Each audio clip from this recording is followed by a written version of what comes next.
இப்புவியிலரங்கேசற்கீழழித்தான் வாழியே. எழில் திருவாய் மொழிப்பிள்ளை இணையடியோன் வாழியே. அல்பிசியில் திருமூலத்தில் அவதரித்தான் வாழியே. அரவரசப் பெரும் சோதி அனந்தனென்றும் வாழியே.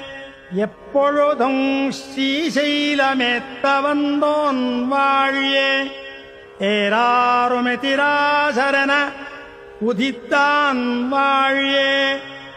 முப்புரி நூல் மணிவடமும் முக்கோல் தரித்தான் வாழியே. மூதரிய மணவாள மாமுனிவன் வாழியே.